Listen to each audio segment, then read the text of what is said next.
오늘은 상나가정을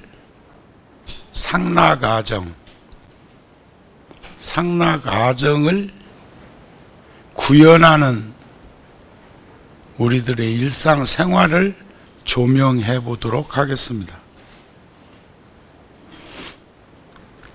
그 수행자의 삶이란 수행자는 꼭 이제 이런 거지. 극락은 죽어야 가는 줄 알고 번뇌가 일어나지 않는 자리를 열반이라고 생각 못하고 죽어야 열반에 드는 줄 알고. 그런데 실질적으로 우리가 무상한 나를 유상한 나로 집착하고 있어서 그 몸뚱어리 4대 육신은 인연 화합에서 업력 어풍으로 연기되어지는 것이라는 것을 일깨워주기 위해서 고진멸도의 인생 8고나 사바세계는 고통과 괴로움 이런 것이 수반되는 것을 이제 말하고자 한 것이지, 사바세계가 고해바다인데 고해바다에서 또 고통과 괴로움을 얘기할 게 뭐 있어요? 그런 거 아닌가요? 네? 그러니까 사제팔정도라는 것도 고진멸도인데 그 고라는 것을 크게 나누면 생사고고, 나고 죽는 괴로움이 크대요. 또 그것을 더 세분화해 보니까 인생에는 8가지 큰 고통과 괴로움이 있더라. 그 고통과 괴로움이 생로병사가 큰 고통과 괴로움이 생로병사. 그래서 대만의 성운대사 같은 스님은 근간에 불교를 다시 새롭게 조명하시는데 노병사생으로 표현하시더라고요. 전 그냥 온 몸이 그냥 사시나무 떨리듯이 기쁘고 좋았어요. 그렇다. 그러니까 우리는 이미 과거형, 이미 태어났어. 태어나지 않아갖고 존재하는 사람 없잖아요. 그러니까 그건 얘기할 것도 없어. 살다 보면 늙고, 늙으면 병들고, 병들면 죽는다. 그건 아주 당연한 건데, 그런데 죽고 나서 끝나는 게 아니고 또 태어난다는 거예요. 그래서 노병사생으로 말씀을 하시는데 가슴에 와서 절절히 와 닿더라. 그러면 어떻게 살아야 우리가 선인 선과 악인 악과잖아요. 콩 심은 데 콩 나고 팥 심은 데 팥 나. 어떤 사람은 그게 인과라고 하니까 깜짝 놀래대. 어떻게 콩 심은 데 콩 나고 팥 심은 데 팥 나는 게 인과냐고 그래? 그게 인과요. 인과. 닭 잡아먹고 오리발 내놓는 게 인과냐 그럼? 다만 가는 방망이 오는 홍두깨처럼 빈봉투는 영원히 빈봉투다? 저 성운대사도 그 말씀 하시더라고요. 복을 지으면 10,000배로 돌아온다고 그러더. 10,000배. 이게 10,000원 시주하면 1억이 돌아온대요. 그러면 1,000원 시주하면 계산 잘 안 나오지. 그 10,000,000원이다. 오늘 각심스님이 구룡사는 한 달에 49제를 모시는 영가가 10분이 넘거든요, 늘. 그러니까 극락전에 가면 영가가 참 많이 계신데 여기도 오면 내가 이렇게 한 번씩 구다 본다고. 근데 그래서 이제 물었더니 시달림은 많이 가는데 49제는 잘 안 온다고 그래요. 그러면 이거 뭔 문제 있구나. 그랬더니 이제 여기는 49제 지나려면 한 500만 원은 있어야 되는 것 같대. 49제 50만 원 들이면 못해? 100만 원이면 안 돼? 응? 하나 더하기 하나만 둘이냐?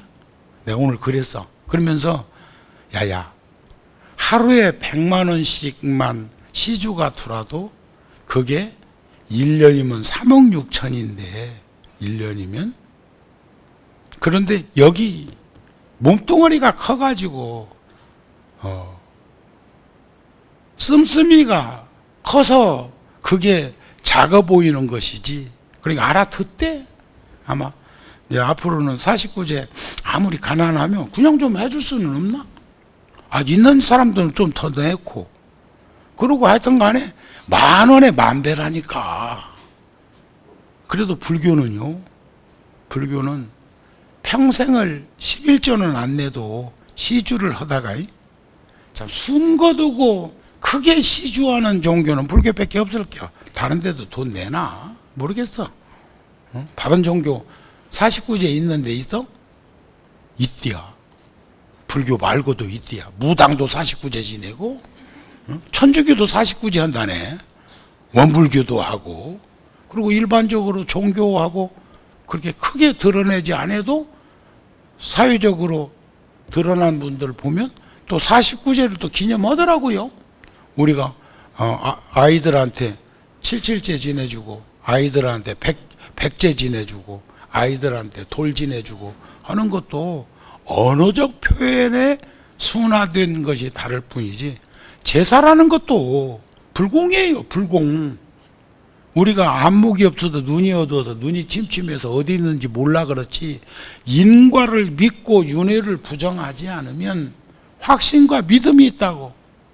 그리고 불교에서는 본전치기만 해도 인간 세상에 다시 온다? 본전치기만 해도. 저쪽 동네는 과거는 없어.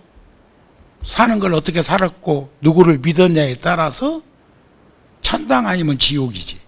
그거는 그냥 노래 그런 노래 있다. 이리 갈까 저리 갈까. 그러다가 충청도 아줌마 노래 있잖아요. 멍청도 아줌마 노래 있잖아. 그러면 이리 갈까 저리 갈까 하는 노래 안 있어.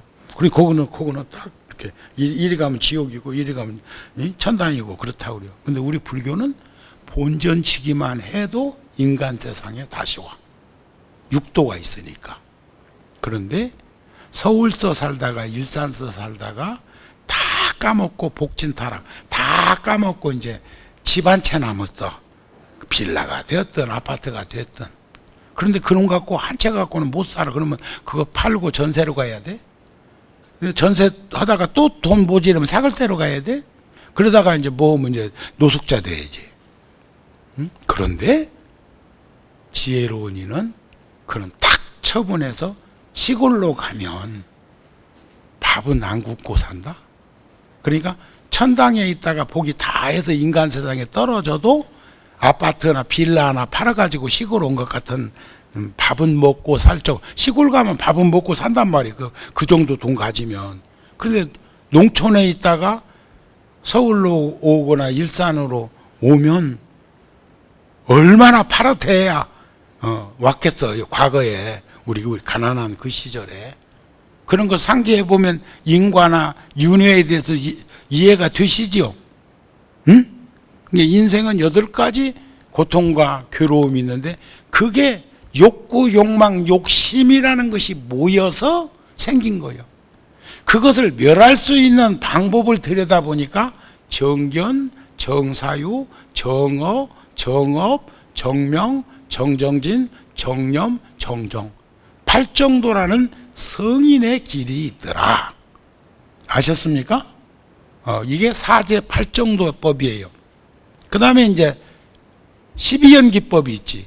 무명, 행, 시, 명색, 유기, 촉, 수, 애, 취, 유, 생.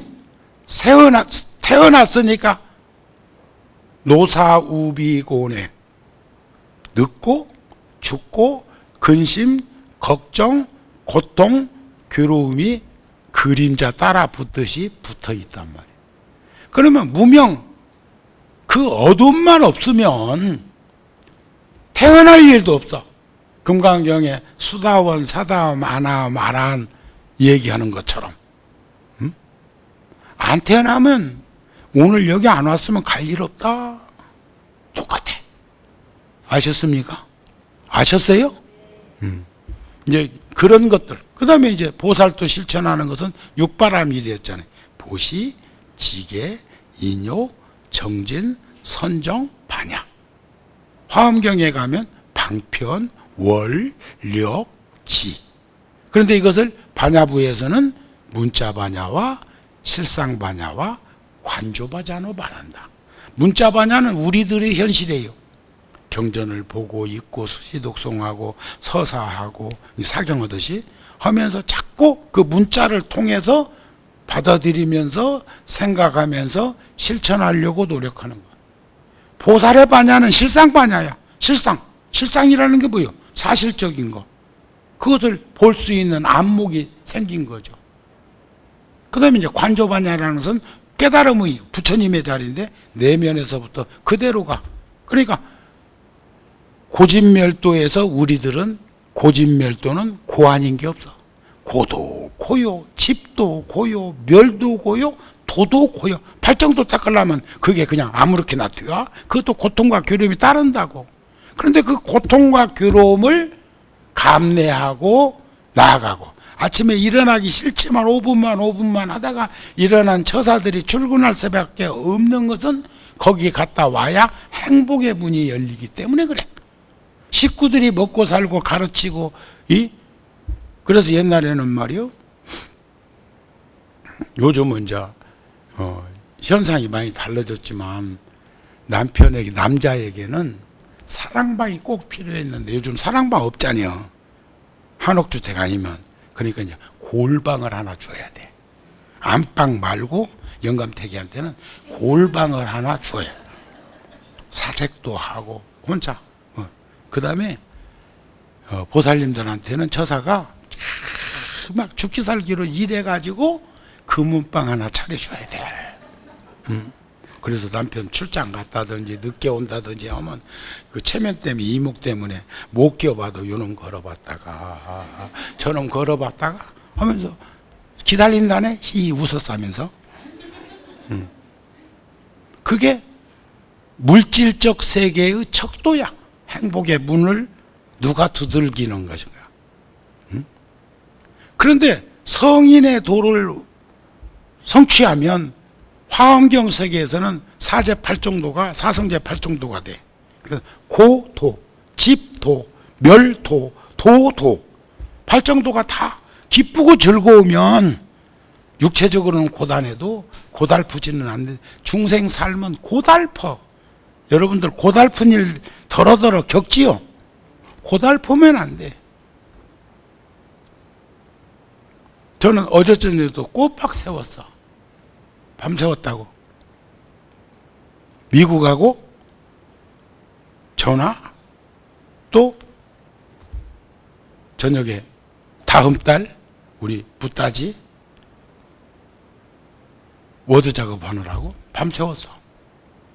그런데 과거에는 며칠 잠 안 잔다고 쳐도 그렇게 뭐 힘든 줄 몰랐고, 밥 안 먹어도 하루에 밥 하루 한 번, 뭐 이틀에 한 번 먹을 때도 있고 사흘에 한 번 먹을 때도 있고 단식도 잘하고. 그런데 근데 오늘은 아침에 안 먹었더니 아까 오면서 점심시간을, 물론 국방부에서 점심시간이 됐는데 나올 수밖에 없었어. 거기 왜 갔냐? 이번 일요일에 뭐 한다며? 가기로 했다며? 근데 뭐 전혀 모르네. 용산 전쟁기념관에서 뭐 하기로 했다니까. 6.25 전몰장병.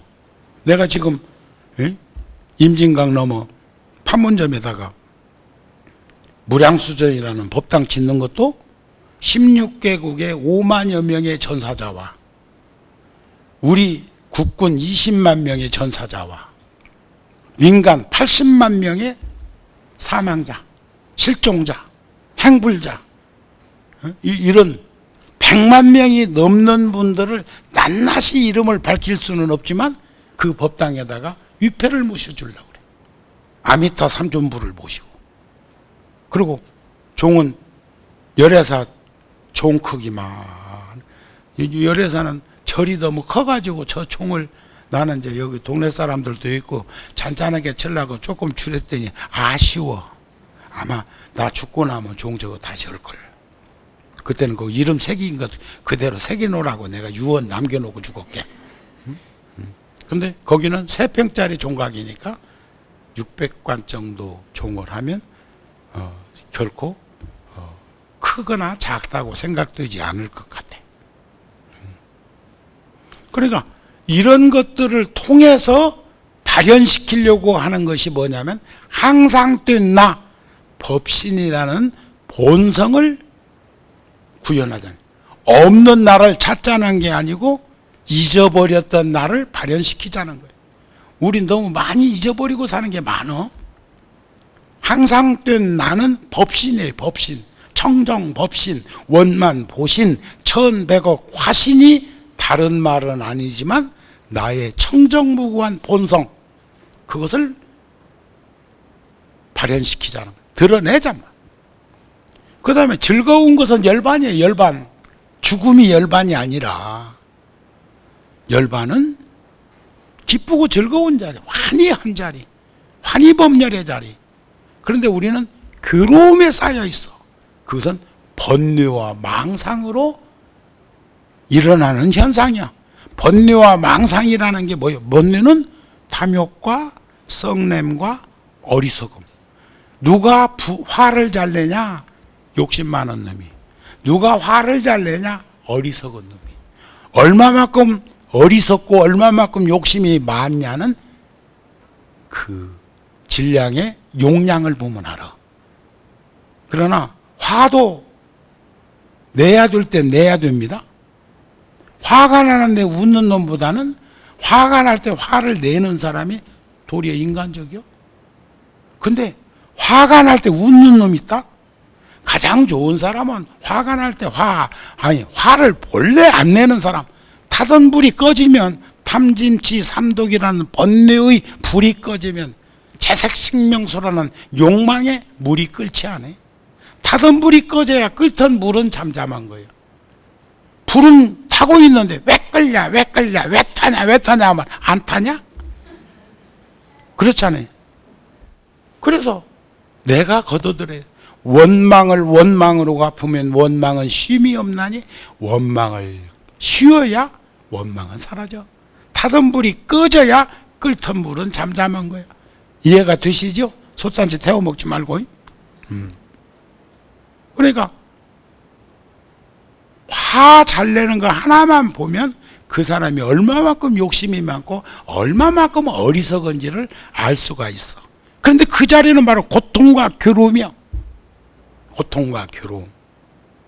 그 다음에 이제 자아, 아트만, 스스로 나라고 하는 놈은 주제성이 없어. 내가 내 마음대로 안 돼. 무상한 나는 육신이거든요. 이 4대 육신. 인연 화합에서 드러나는 현상, 형상.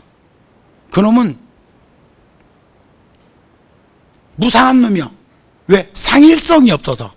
항상상자, 날일자. 항상 일관된 성품이 없어서 변하고 있는 거예요. 우리 일관된 성품 가지고 있으면 이렇게 정우 스님처럼 늙을 리가 있어? 요즘 가끔 오늘 아침에도 면도하면서 보니까 나도 참 많이 늙기는 늙었더라. 그런데 불과 30년 전에 30대, 30년 전에 30대 중반. 그때의 앨범에 있는 사진들 보면 누가 암체간이라고 다행이요. 괜찮았던데. 근데 지금 이 모습도 앞으로 향후 10년, 20년 후에 바라보면, 그래서 요즘 사진 하나 잘 찍어 놓으려고 해. 영정사진으로 쓰려고. 응? 그냥 놔뒀다가 숨 거둔 다음에 그럼 찍어갖고 영정사진 할까? 응? 근데 한 번도 정우 스님 스스로 내가 나한테 취해본 적이 없어. 그러면 생각 좀 달랐었을 건데 한 번도 내가 내 그 현장의 그 모습을 한 번도 거둬들인 적이 없습니다. 그런 거 보면 참 한 생애를 출가해서 사는데 여러분들이 나의 울타리였고 어른들이 나의 그늘이었지만 나도 그러면 여러분들의 울타리가 되어드리고 그늘이 되어줘야 됩니다. 그런 것들이 여의치 않았을 적에 세상 참 살맛 안 나는 거지. 살맛 나는 세상에 살아야 되는데. 이해가 되시죠? 그러니까 참 나는 부처예요. 부처. 부처는 다 갖고 있다니까. 신불급 중생이 삼부차별이라고. 중생이니 부처니 마음이 차별이 없어. 그러나 부처님은 깨달으신 분이 부처님이에요. 근데 요즘은 불교 학자라는 놈들이나 불교 텔레비전에서도 부처 그래? 부처는 다 있다니까. 미생물까지도. 부처님 당시에 그런 일이 있었거든요. 부처님이 우리 모두는 7만 가지 종성을 지닌 생명체가 나를 기생해서 산다. 요즘으로 말하면 세포 같아. 세포. 7만 종류. 그게 이제 세포는 뭐 끊임없이 변이 현상도 일으키지만 그렇잖아요. 변이 현상을 일으키니까 서양 미국 같은 데서 한국 사람이 오래 산 사람들 보면 탁 보면 그 사람 한국에 안 사는 사람 알 수 있어. 또 하나, 이건 참 표현하기가 그렇다면 옛날에 내가 70년대 군에 있을 때 보니까 의정부 동두천 요쪽에 가니까 한국 여성인데 전혀 한국 여성처럼 안 생겼어. 유행에 민감하고 가을인데 벌써 밍크 입고 다니더라고. 밍크 코트. 아프리카에서도 밍크 코트 입고 다니는 사람이 있대요. 그런데 그것은 왜 그럴까? 음식, 기후, 풍토? 그건 어쩌면 궁합의 부조화 현상일 수도 있어요. 그런데 우리나라 사람들이 서양에 가서 사는 사람들 보면 얼굴이 어느 정도는 남아있지만 저는요, 길거리에서 기독교 믿는 사람이나 목사님들이나 전도사들은 그냥 지나가는데도 안다? 아이고, 저거 전도사네. 아이고, 저거 목사구나. 그 다음에 광신자. 그 사람들은 원수는 사랑이라고 하면서 우리를 보면 사탄이로 본다. 사탄이는 사랑하면 안 되냐? 응? 참 딱한 사람들. 근데 그 사람들은 이제 짐승들이 보면 대부분 입이 나왔어. 사람도 심술을 부리거나 욕심을 내면 뿌르퉁 하면서 입 튀어나오잖아요. 관상학적으로. 입 나온 사람, 욕심 많은 사람이요. 근데 그 사람들은 우리 이렇게 지나가면 저기서 오다가 이제 옆에 놈한테 턱 조가리로 턱 들면서 입이 쭉 나와. 그러면 그 사람이 뭐라고 한 줄 알아? 저기 죽 간다. 소리 안 들려도 소리 없는 소리도 듣는다? 입 모양만 봐도? 그런 것 보면 애처롭고 안타깝다고요. 아셨어요? 그런데 깨달은 분은 부처님. 우리 모두는 부처를 지니고 있어. 참 나는 부처인데 자를 나라고 해. 그러니까 무아, 없을 무자 나자. 자는 내가 아니다. 왜냐하면 네가 네 마음대로 보다니까. 내가 나를 내 마음대로 할 수, 회의를 주재하겠습니다 하듯이 주제성이 있어야 돼. 주제성이. 그 다음에는 깨끗한 나는 일명 법이라고 그래. 법, 진리, 생명. 그런데 부정한 나는 현상은 생멸이 있고 증감이 있고 미추가 있고 대소가 있고 장단이 있기 때문에 상대적인 거예요. 그러나 온전한 자리, 반야심경에서 색과 공이 다르지 않고 공과 색이 다르지 않다는 것은 그 공의 자리는 최소한 허공의 자리쯤으로 봐야 돼. 허공의 우주가 있어. 근데 제가 오늘 새벽에 그러니까 서쪽 그쪽에서는 119번인데 119번 그 BBS에서 다큐멘터리를 하고 있는데 오늘 아침에 새벽에는 우주에 대한 걸 해서 별에 대해서. 근데 거기서 참 재밌는 얘기 들었어.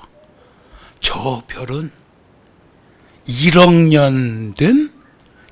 년 전에 생성된 애기별 그러더라고.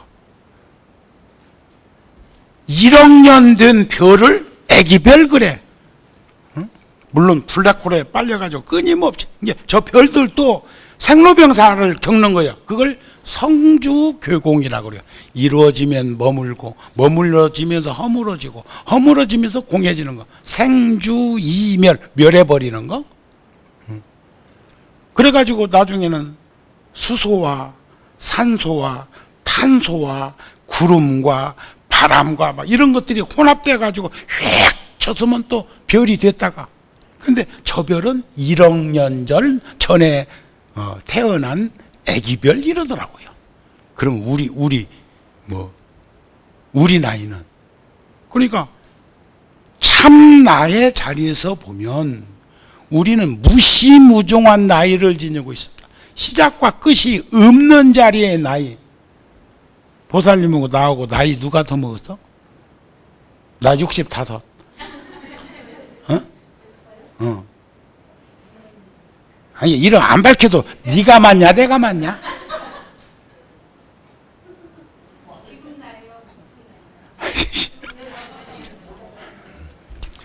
그러니까 제가 출가를 일찍 해갖고 아니 내가 출가한 지가 일찍 되고 스님들은 늦게 출가한 사람도 있어요. 80 먹은 친구도 있다? 이물은 마음속에서는 그러지 않지만 겉으로는 막 니니 내니 할 만큼 친한 스님도 계셔.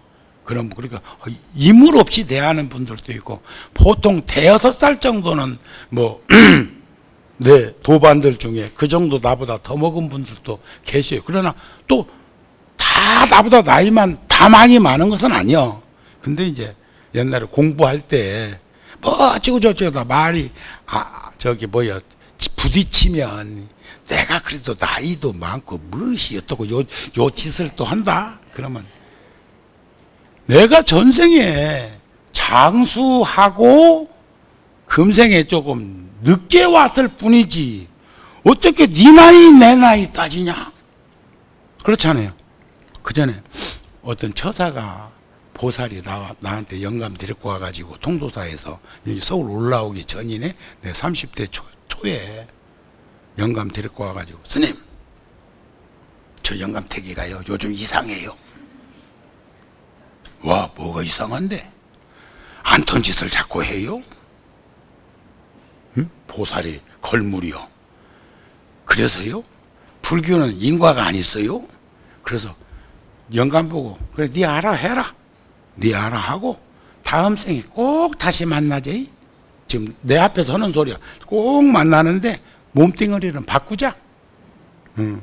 그래가지고 네가 한 것을 내가 한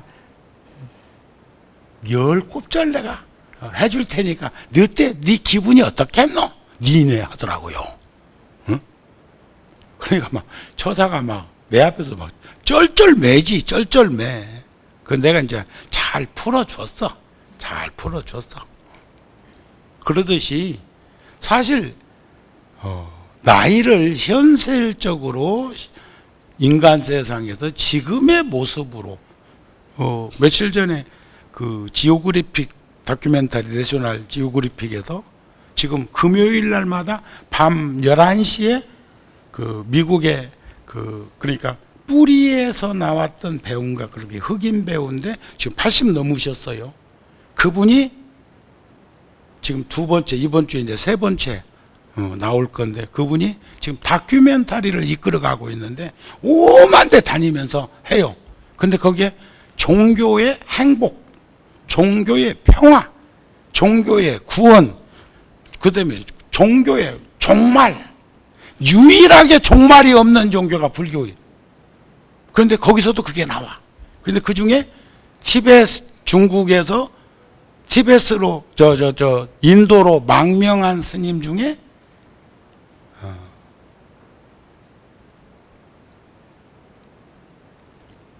젊은 스님, 닉림포체하고 비슷한 나이인데 나도 이제 이게 맛이 가는갑다.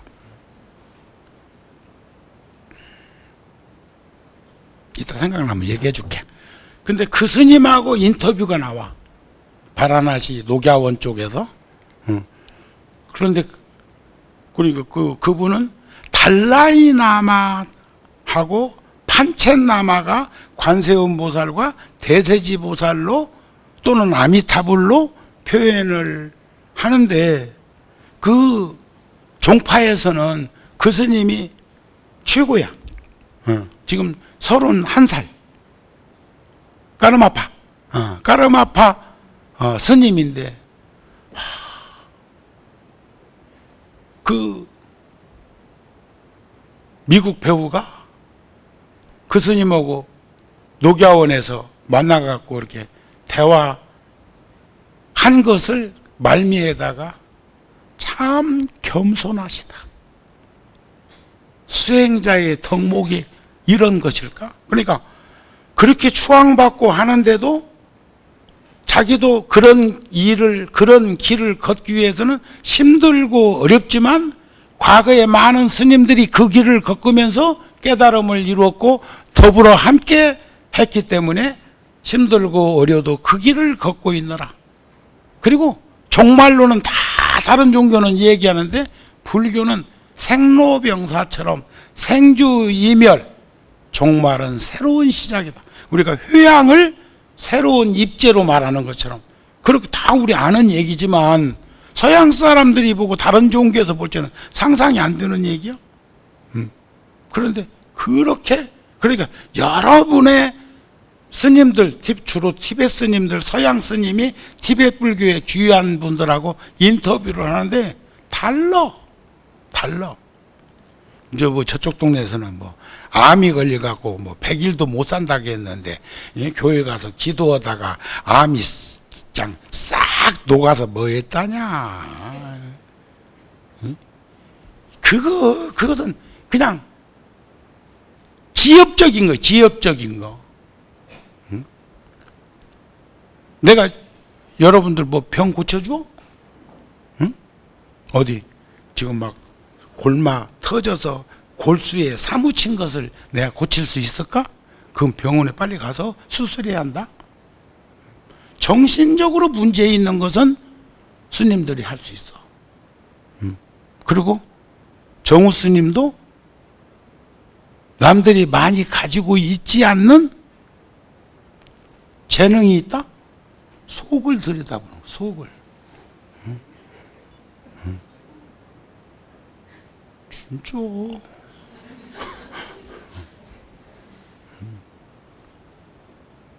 그것을 우리가 염력이니 염판이 테라파시니 그렇게 표현하죠.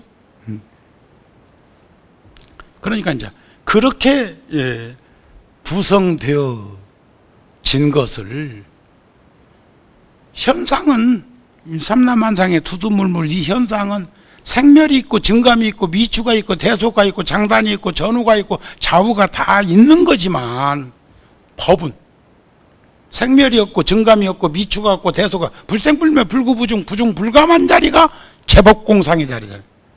반야심경에 나오는 제법공상이란 본성 자리를 얘기하는 거예요. 그러니까 항상 뛴 나, 즐거운 나, 깨끗한 참나, 깨끗한 나를 구현하는 것이 깨달음인데 그 깨달음을 한 번 더 상기해 보면 내가 저번에는 수행이란 깨달음의 완성이다. 그것은 죽음의 가치를 진정한 삶의 가치로 전환시키려는 노력이다. 여기까지 얘기했어. 다음 소절을 이제 그날은 두렵고 겁나서 말 못했어. 두려워 말라. 무서워 말라. 겁내지 말라. 잘 살면 착하게 살면 천당 가고 올바르게 살면 극락 가는데 극락은 목적지가 아니다. 경유지다. 엄력중생 까르마 업력 중생이 원력보살로 전환하는 것이 극락이요. 아셨습니까? 근데 그러면 극락이 꼭 서쪽으로 막 10만 국토를 지나가야 거기 있다고 생각들을 하는 거니까 그게 폭포간 거예요. 염념 보리심이면 거기가 처처가 네 가는 곳마다 다 극락정토예요.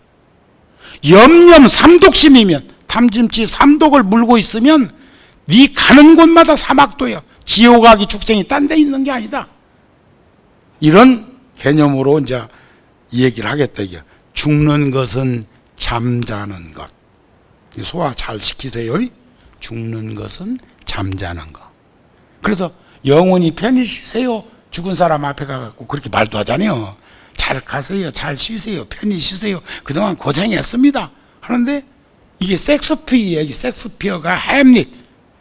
여러분들 저기 뭐야 이번에 7월 달에 우리 극단에서 햄릿 합니다. 햄릿. 이해랑 연극상을 받은 원로 배우들이 전부 다 총출동해서 출연합니다. 유인촌이가 햄릿으로 나와. 장관까지 헌이가. 그리고 막 파괴해서 남녀를. 젊은 애들은 그거 하나도 안 나오고. 이해랑 상 받은 사람들만 거기 출연하는 거예요.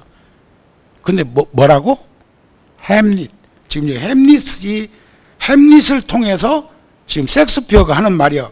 죽는 것은 잠자는 것. 다만 그것뿐이다.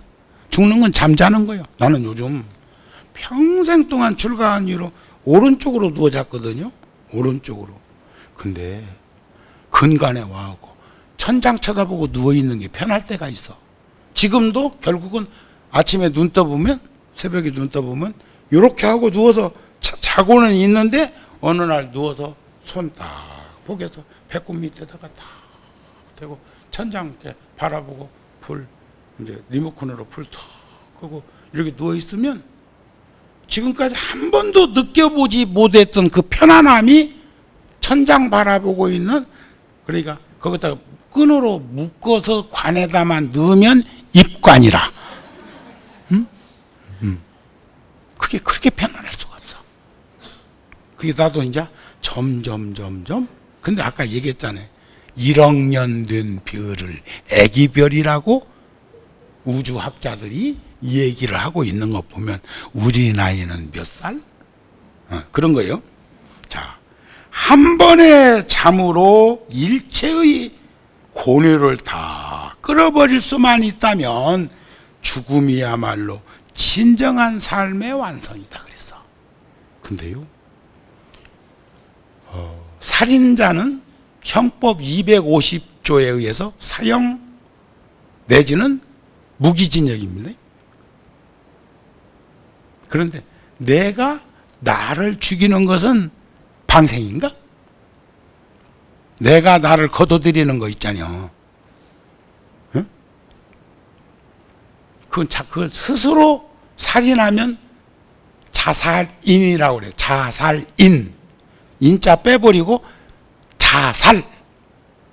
그런데 살인만 그렇게 중한 벌을 받는 게 아니라 지가 스스로 지를 날려버린 것도 중한 벌이요.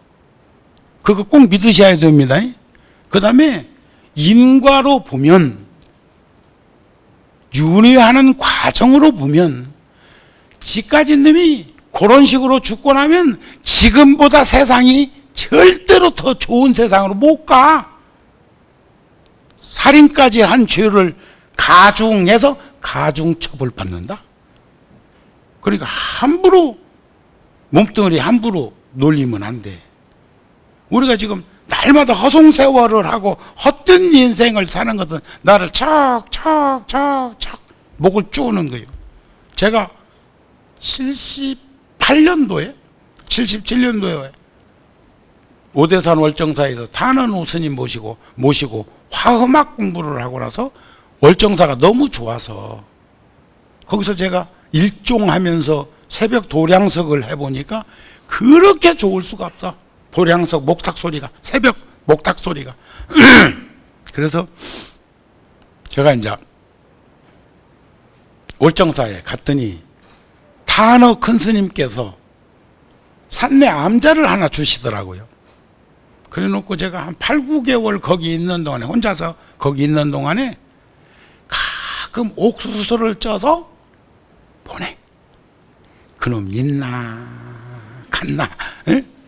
한 2km 걸어서 올라가는데, 어저께 성지순례 갔다 온 분들 갔다 온 그 정도 거리 되는데 걸어서, 지금은 길도 뚫렸다 하대. 월정사에서 상원사 가다면 제일 월정사에서 가까운 암자가 동관음암과 남지장암. 남지장암은 비구니가 있고 동관음암은 그때 이제 내가 있는데, 내가 지금 뭔 얘기 하려다가 지금 혼자서 8, 9개월 사는데 사발시계, 그 야광 사발시계는 건전지가 아니고 목을 틀어서 밥을 먹여야 돼. 그런데 그게 그 암자에 대해 혼자 있는데, 저녁에는 그 야광 사발시계가 이제 아침에 새벽 예불 하려고 이제 셋이다 맞춰놓고는 이제 머리맡에다 놓으면은 척척척 척척척 목을 쪼아. 그러니까 거기가 터가 센답니다. 구정선사도 있었고 해인사에 계시던 지월로 스님도 거기 계셨고, 그 굉장한 절인데 오대산이 생각보다 북대, 서대, 동대 다 터가 센데요. 그런데 그러니까 나중에는 막 수건에도 감싸고 담요로 감싸고 별짓을 다 하다가는 그것을 그냥 그 밑에 이렇게 형사된 거기다가 그 시계를 던져버렸는데도 깨지지도 아니요. 또 아침에는 속 없이 또 찾으러 간다. 그것이 아니, 시계 없으면 시계가 시간이 안 가냐? 그래가지고 또 문다고 밥 안 주면 척척 하는 소리 안 들을 건데, 또 낮에는 또 모가지를 들어서 밥을 먹여놓고 저녁에는 척척척 내 목을 막 쪼우는. 그때 썼던 글 중에 그런 글이 하나 있어요.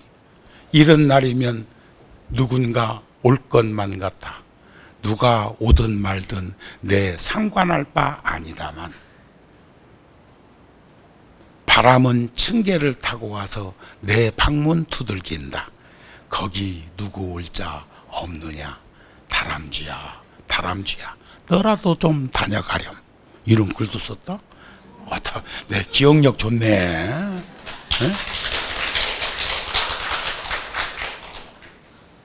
40년 전에 수백 편 글 썼는데 불현듯 이렇게 늙은 소나무 아래에서 누군가 올 것만 같아. 근데 그때도 그런 경험이.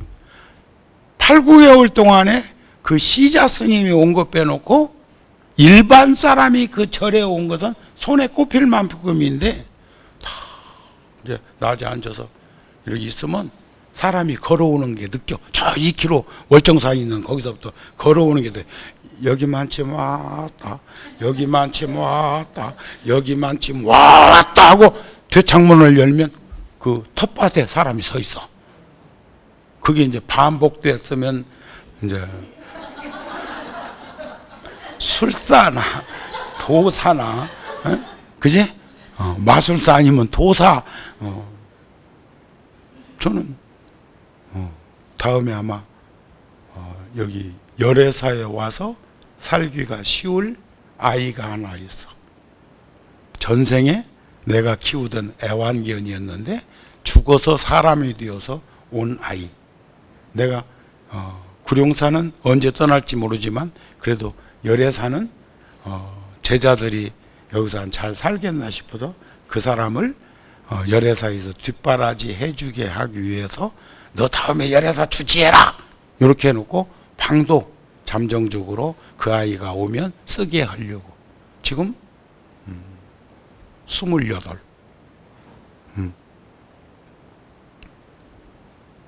자폐증하고 간질이 있어. 그런데 간질 약은 좋아지고 폭식만 안 하면 간질이 발생 안 해. 근데 나이가 4살, 5살밖에 정신연령이 안 된다고 했는데 천만의 말씀. 지금 각심 스님이 35살이니까 그 아이가 한 7살 차이 나지. 그때 그 아이 3살을 먹어서 왔으니까 그래봤자 각심이는 10살, 초등학교 한 3학년 됐겠지. 지금 구룡사에서 목닥치고 지금 사시 기도하고 있는 성륜 스님도 7살에 와가지고 지금 30살이니까 조금 나이 더 먹었지. 다만 이 사람들은 일반적인 정신이 맑은 사람이고 이 사람은 뭔가 조금 약해 보이는 그런 부분이 있어. 근데 그 아이 저 아버지가 안고 올 때 내가 키우던 그 복설 강아지가 영상처리처럼 이중으로 얼렁거리으니까 내가 도사처럼 얘기했지. 나를 아느냐? 여기는 어떻게 알고 왔느냐? 에? 이 아이를 내가 맡으면 너는 어쩔래? 그 사람은 해인사로 가서 출가해갖고 지금 한 25년 스님으로 생활 잘하고 있고 주 어머니는 지금 순복음교회 전도사고 애를 뵀을 때 아버지 부부가 종교 갈등으로 부딪힘이 있었고 그때 고통과 괴로움을 겪는 뱃속에서 그런 험한 꼴을 당한 거고 그런데 얼마나 내가 오면은 어렸을 적에 지금 특수학교에 있는데 어렸을 적에 눈물을 줄줄 흘리면 너 울면 스님이 안 찾아갈 수도 있어. 왔다가 기쁘게 즐겁게 스님하고 놀다가 또 갔다가 또 방학하면 왔다가 이래야지 막 그렇게 사내 새끼가 울면 그거로 한 번도 우는 걸 그러고는 이제 컴퓨터로 해가지고 내 법문 다 보고 듣고 하는데 컴퓨터가 누가 애들 그 정박아들이 많으니까 좀 뭔 일이 있었는지 제대로 내 화면이 내 안 나오니까 그냥 그대로 들어서 깨 봐서 버려가지고 금년 1월 달에 왔을 때 컴퓨터 다시 사줬어. 주지보고 컴퓨터 사줘라. 지금은 그걸로 늘 보고 내 나오면 텔레비전에 무타 TV 지금 여기 나오면 막 거기 있는 애들들 대장이요 대장 거기서 그리고 가는 정상이요 거기 있는 아이들로 보면 어떤 아이는 머리가 반쪽밖에 없는 사람도 있어 태어날 때부터. 그래도 또 좀 괜찮은 집에 태어난 아이들은 그 집 부모님들이 그 시설에 데려다 놓고 지원하고 후원하고 나도 그 부분에 부류에 속하는 거죠. 그제 지금 줄자 띵기고 있어. 언제 데려올까? 언제. 근데 이게 그런 것이 계속 반복되면 내가 교주 내지는 도사 내지는 신흥 종교에 뭐 안 됐겠어? 근데 그것은 일시적인 현상이고 인연이 깊은 이들은 보면 느끼잖아요. 어떤 이는 처음 봤는데도 첫 인상이 뭐 나쁘지도 않는데 이상하게 아니 큰어머니 작어머니 품에 안긴 돌도 안 된 애기가 왜 그렇게 자지러지게 운대? 그러면 그 파라독스 작용한 거 아닌가? 에? 자기가 없는 부분 뭐 이런 것들이 작용해가지고 전달되면 애기는 순수하기 때문에 식이 맑기 때문에 그대로 전달해가고 애가 사는 방법 생존의 법칙 울든가 웃든가 보채든가 잠자든가 그게 말 못하는 애기들의 생존 법칙이 1번이다? 이해가 되세요? 되긴 뭘 돼야. 자, 그러니까 한 번의 잠으로 일체의 고뇌를 다 끊어버릴 수만 있다면, 근데 끊을 수가 없는 거요. 또 태어났는데 있다면 죽음이야말로 진정한 삶의 완성이다. 죽는 것은 잠드는 것. 위에서는 죽는 것은 잠자는 것 해놓고 밑에서는 죽는 것은 잠드는 것. 죽음은 해탈이요 열반이요 삶의 완성이다. 그러나 인간들은 바로 그 열반에 대한 공포와 두려움이 있다. 그것은 비극이다 그랬어. 근데 저번 시간에는 위에 것만 해준 것은 그 시간에는 여러분들 내가 진맥을 안 해봐가지고 이것을 다 받아들일 수 있을까 싶어서 살짝 남겨놓은겨. 자, 죽는 것은 잠드는 것, 죽음은 해탈이요 열반이요 삶의 완성이다. 그러나 인간들은 바로 그 열반, 해탈, 삶의 완성에 대한 공포와 두려움이 있다. 그것은 비극이다 그랬어. 공포 있으면 안 돼. 두려워 말라, 겁내지 말라, 무서워 말라. 뭘? 죽음을. 왜? 인과 윤회로 볼 때 우린 잘 살았어. 금생에 잘 살고 있어. 잘 살아가고 있다면 종착역에서 새로운 세상이 열릴 거라는 거예요. 그런 믿음과 확신이 있다면 생사가 일이 아니요, 둘이 아니요. 아셨죠? 아시겠지요? 아시겠지요? 제가 그 전에 어떤 자료에서 메모해 놓은 건데, 그 프랑스에 가니까 그 누구요? 모나리자 그림이 있었대요. 모나리자. 근데 그 프랑스 가서 그 모나리자 박물관에 가서 보신 분, 그 우리하고 다른 점이 뭐예요?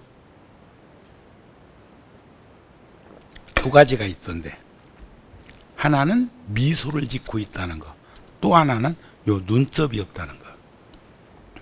그거 못 봤어? 눈이 침침했던가 봐? 응? 그게 다른 여성하고 다른 점이 눈썹이 없고 입가에 미소를 머금고 있는 모습인데, 그것을 소프트웨어로 분석해 보니까 미소 뒤에 숨겨진 감정들이, 가장 큰 감정은 행복이 지배적이었지만 표정 근거를 입술 모양, 눈가의 주름 등을 소프트웨어에서 이렇게 정리해 보니까 모나리자의 감정을 분석한 재미있는 자료가 있더라는 거예요. 행복지수 83%, 혐오 감정 9%, 두려운 감정 6%, 2% 정도는 화를 내는 감정도 모나리자 명화 속에 들어있더라. 뭘로 해보니까? 소프트웨어로 분석해보니까. 그 명화라고 하는 그 여인의 모습으로는 가장 아름답게 표현했다고 하는 모나리자도 행복지수는 83%고 혐오스러운 감정을 9% 지니고 있고, 두려운 감정도 6%를 지니고 있고, 분노심도 2%가 있더라. 참 의미 있는 복합적인 모습이었는데, 우리 거 보면 어떨까? 우리 거 보면 조심스럽지만 정우 스님은 행복지수가 몇 프로 정도 되는 것 같아? 행복지수 100%? 99%? 순도, 금도 99.9요. 가장 순도가 높다는 금도, 순금도 99.99%, 0.01%는 이물질이 포함되어 있다는 것을 그 퍼센트로 나타낸 거예요. 99.9라는 것은 완전한 100에 마이너스가 함유되어 있잖아요. 그래서 금은 침묵은 금이라고 했고, 러시아에서는 침묵은 진실이라고 했는데 금이 진실한 거요. 나는 99.99요 이랬으니까 이해가 되시죠? 응? 그러면 정우 스님은? 응?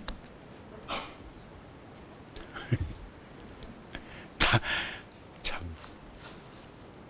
허파에 바람 드는 것도 아니고 쓸개 빠진 것도 아니고, 어느 때는 정우 스님은 미쳤다고 생각해. 그러니까 내가 다음 달 우리 잡지에다가 그 말 써놨거든요. 수사기관에서 수사관하고 도둑놈하고 딱 가려, 얼굴을 싹 가리고 눈만 내놨더니 어떤 놈이 수사관인지 어떤 놈이 도둑놈이지 분간이 안 돼. 눈빛이 똑같아. 수사관은 도둑놈 잡으려고 두리번거리고, 그제? 도둑놈은 물건 훔치려고 두리번거리고, 두리번거리는 눈빛은 똑같더라는 거예요. 이명박 대통령하고 조용기 목사님하고 골상이 똑같다. 머리 골통상이. 한번 더 올려봐. 그렇죠. 정우스님은 누구하고 닮았어? 덕담하려면 부처님 거하고 좀 닮았다고 한번 해보지. 그 다음에 도인하고 정신질환자하고 싹 가려놓고 있으면 눈빛만 보면 똑같아. 우리는 아 보살아 왔구나. 그래 오늘 국수 잘 먹었다. 이렇게 부딪힘과 만남이 있잖아. 근데 도인은 통과. 여러분들 보고 있지만 보고 있는 게 아니대요. 어디에도 멈춰 있지를 않아. 그 도인이라네. 그럼 나 그냥 눈 감고 살아버릴까? 그러면 안 보이면 도인 아닌가? 두 눈 감으면 세상도 안 보이는데, 어저께 그 불갑자에 그 암자에 사시는 스님이 양재동 허허벌판일 때 내가 이제 한 100평짜리 천막법당에서 살다가 87년도에 100평짜리 합판으로 해서 60평은 법당하고 40평은 요사채로 해서 살 때 아이보리 색을 칠해서 먼 데서도 그 집이 보이게 하고, 저녁에는 절만자를 크게 아크릴판 해가지고 먼 데서도 보이게 해놓고, 도로 표시판처럼 그렇게 구룡사 안내판도 여기저기다 붙여놓고, 부처님 금난간사 100일간 친견법회 하면서 이렇게 했는데, 어느 날 집에 하나 들어서니까 말죽거리 양재동 사거리에서도, 그땐 길 없을 때니까 보이던 우리 절이 어느 날부터인가는 지금 구룡사도 안 보인다는 거예요. 그래서 내가 그 스님한테 하는 말이, 스님 두 눈꺼풀은 몇 평? 두 눈꺼풀 까프면 세상도 안 보인다? 이 큰 세상도 안 보이는데 그까이 있는 건 안 보인다고 없어졌냐? 시계 없다고 시간이 안 가냐? 그 말 아니요? 그래, 구려. 그 스님이 위로는 하지만 먼 발치에서도 가건물 법당에 했지만 보이던 그 마음이, 뿌듯한 그 마음이 천막 법당에서 봄, 여름, 가을, 겨울 한없이 기도했던 그 입장에서 절이 안 보이니까, 집이 들어서니까 주변에. 그런데 여기는 열애사는 굉장이야. 집 들었을 일이 없어. 몰라. 뭐 몇십 년 후에 재개발하면 요것도 싹 해가지고 무슨 여기다가 고층 아파트 지을까? 저 도곡동처럼? 무슨 빌라? 뭐 이런 거 할까? 근데 여기는 이 산을 드러내서 자연 공유하기 위해서 여기는 주택, 서양식 주택으로 딱 해놓다 보니까 저 먼 데 있는 아파트에서도 열애사 보여, 안 보여? 보여요. 보이는데 나는 그분들한테, 종교가 다른 분이나 이런 분들한테 이질감이 느껴지지 않도록 해서 단층색을 그린 녹색을 많이 썼어. 욕 안 얻어먹으려고, 또 입 툭툭 튀어나오게 안 하려고. 크게 벌린 것을 장엄이라고 하면, 축소하면 무당집이다. 열애사의 이런 헌출한 모습은 무당집으로 평가할 사람은 없을 것이다. 그렇게 생각되는데 어떤가 모르겠니? 오늘은 그 1980년도에 석지연 스님과 행위예술가, 무용가 홍신자 씨가 이렇게 그 공동 번역한 마하무드라의 노래, 사라의 노래, 나진희 씨의 그 글 가운데 제가 한 35년 전에 그 글을 보다가 내가 막 마치 기독교의 부흥 목사님처럼 막 이걸 막 청산유수로 터지는 걸 방언 터졌다고 그래요. 그쪽에서는 방언 막 되는 대로 씨부려대는 거 있잖아요. 응? 근데 내 스스로 굉장히 충격받았어. 그러니까 이렇게 편안하게 그 글이 들어오는 것이 아니라 자꾸 허공에 나를 띄우는 거예요. 그래서 그 책을 부질러 태워버렸어. 그리고 한 20년, 25년쯤 지난 후에 우연히 친한 도반 스님 방에서 재질이 좋지 않아서 곰팡이 냄새 물씬 풍기는데 그 책을 빼서 보다가 이 글을 목격하고 그 자리에서 메모를 하고 있으니까 도반 스님이 뭘 그렇게 하냐, 가져가면 되지. 그 책을 가지고 가면 되지. 난 뭐 그냥 그것도 뭐 꼽아놓을 것이 없어서 그냥 꼽아놨다 이런 식이요. 그래서 그 책을 빼가지고 와서 제가 이제 정리를 한 건데, 자, 잘 들어보세요. 종교는 마루종자 가르칠 교자가 종교입니다. 평등해야 하는 거죠. 균등해야 하는 거죠. 조화로워야 되는 거죠.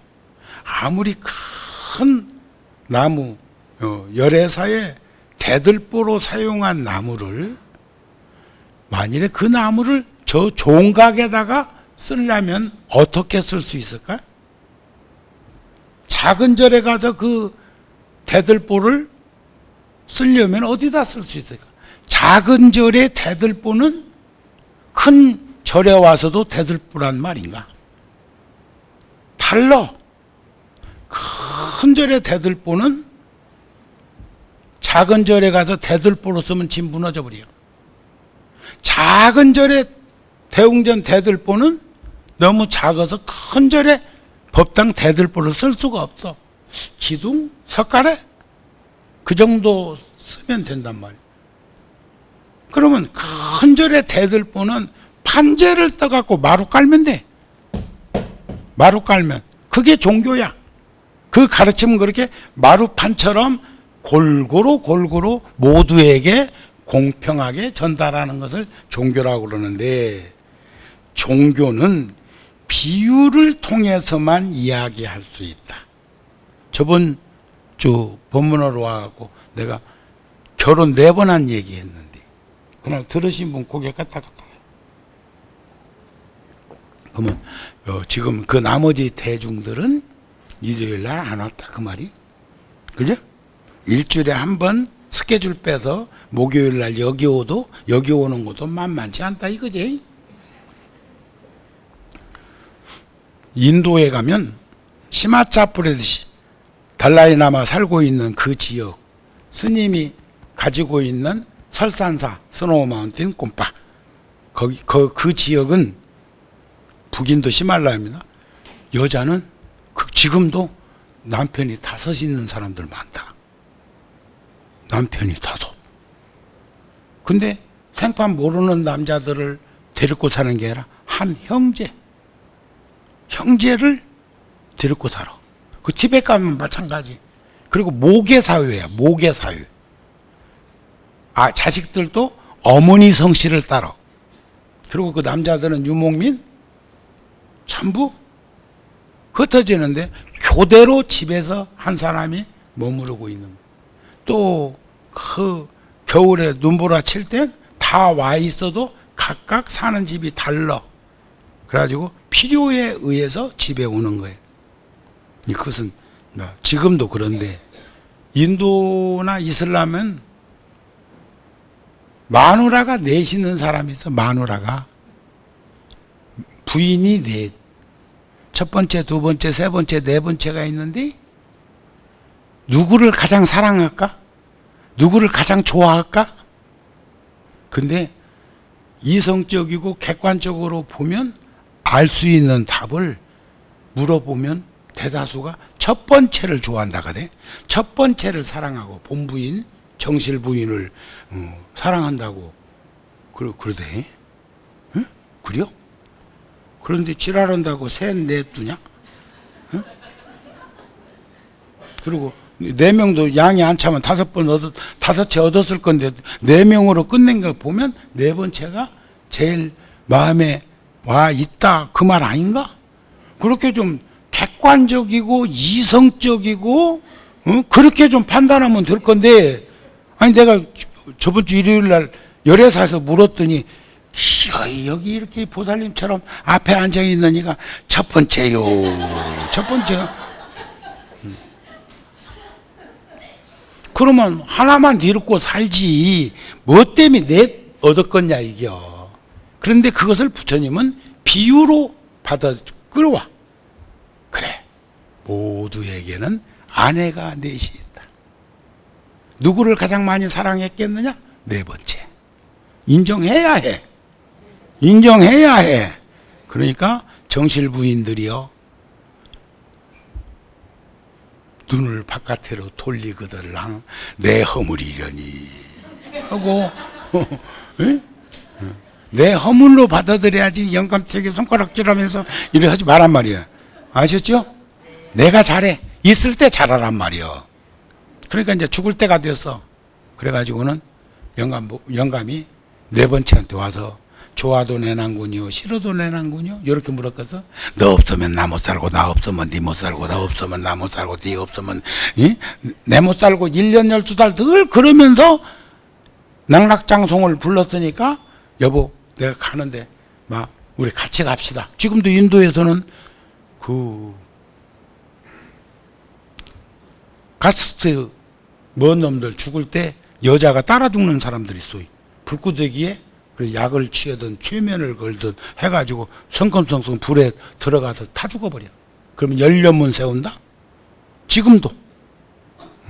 근데 아마 그건 약물로 그렇게 해가지고 군중심리로 막, 우리도 저 젊은 시절에 그런 적이 있었어.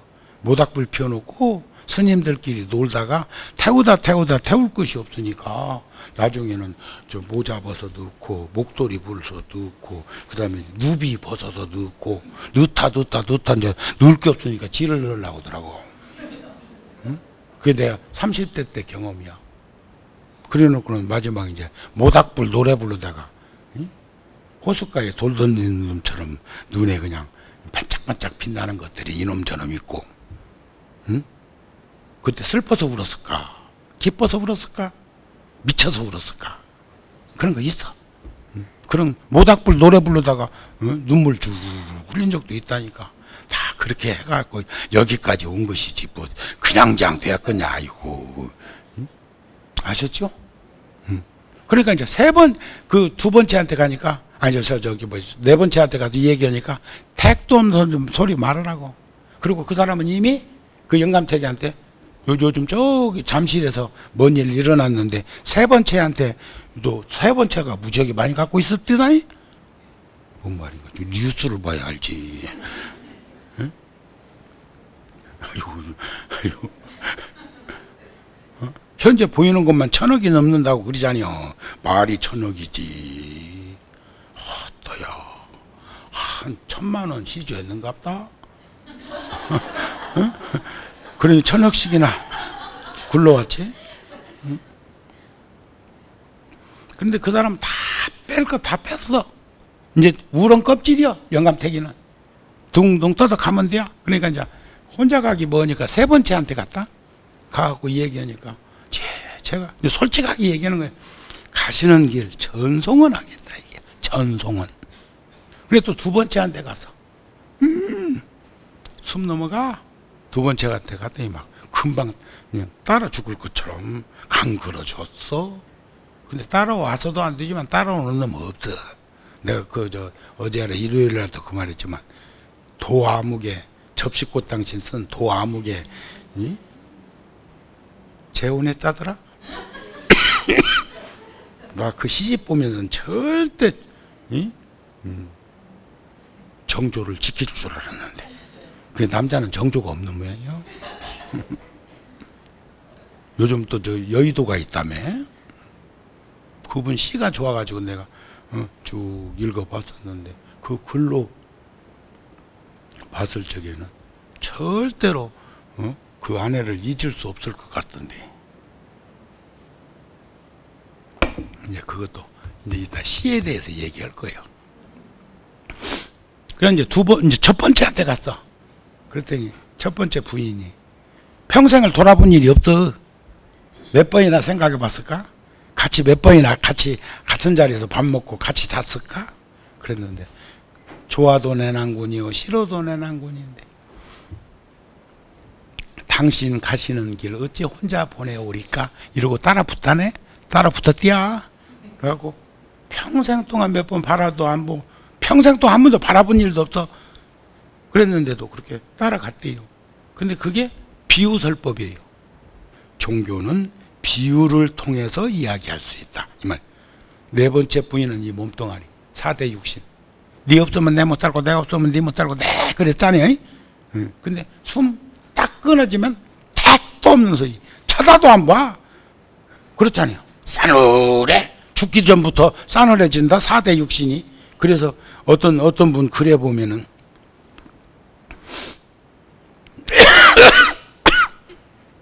죽고 난 다음에 발바닥이 뜨거운 놈은 지옥 갈 것이고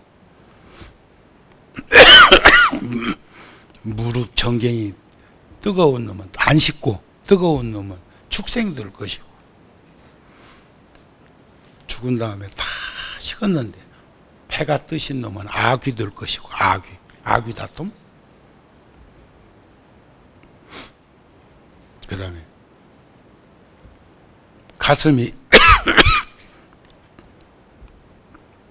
따뜻한 사람, 눈이 따뜻한 사람, 머리가 따뜻한 사람을 이게 세상 떠나고 나서 머리가 나중에까지 따뜻한 이는 천상락을 얻어서 가고 가슴이 따뜻한 이는 인간 세상에 다시 오고 따뜻하게 살았으니까 올만하잖아요. 그렇게 이제 얘기를 한 것처럼 그러면 더 쉽게 얘기하면 넷째 부위는 내 몸, 셋째 부위는 내 행적, 나와 인연들. 이 중에서도 내가 먼저 가면 나한테 문상 올 사람이 있을 텐데, 예? 통도사 화장터 갈 때 따라갈 사람도 있을 건데 택도 없는 소리 말하라고 등 돌릴래? 응?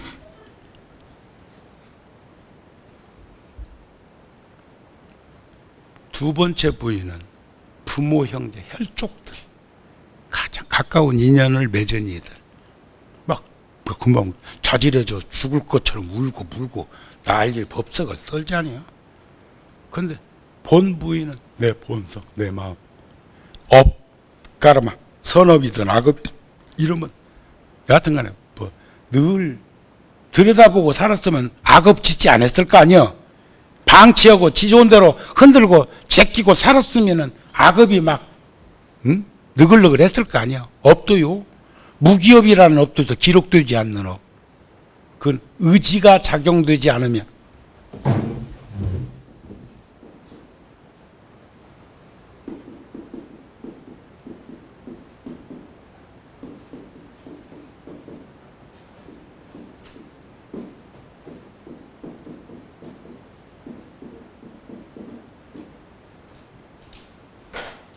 불교의 업은 반드시 의지적 작용이 가미된 것을 업이라고 그래.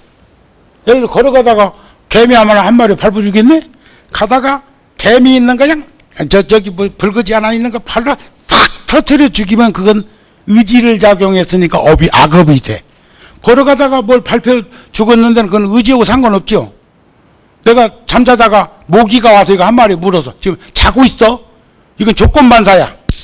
탁 지도 모르게 쳤어. 그건 의지작용 안 된 거예요. 조건반사. 몸뚱아리가 반응한 거예요. 그것은 업이 안 돼. 업은 업이라면 무기업, 기록되지 않아.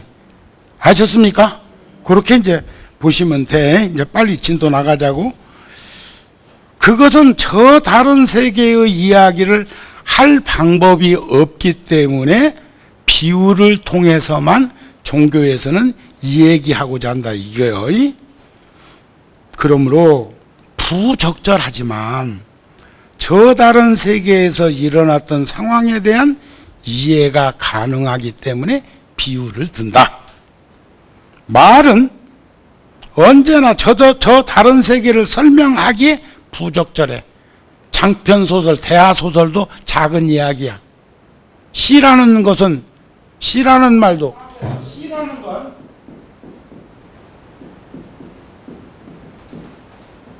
절의 이야기예요. 절의 이야기. 그죠? 시간이라는 것은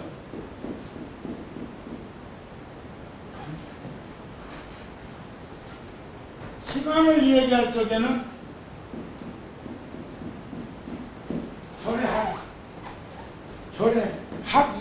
이건 하루를 얘기해. 태양을 얘기하면 1월 어쩌게 이렇게 하는 게 2월 어쩌니? 이건 하루를 얘기하는 거예요. 절의 하루가 시간.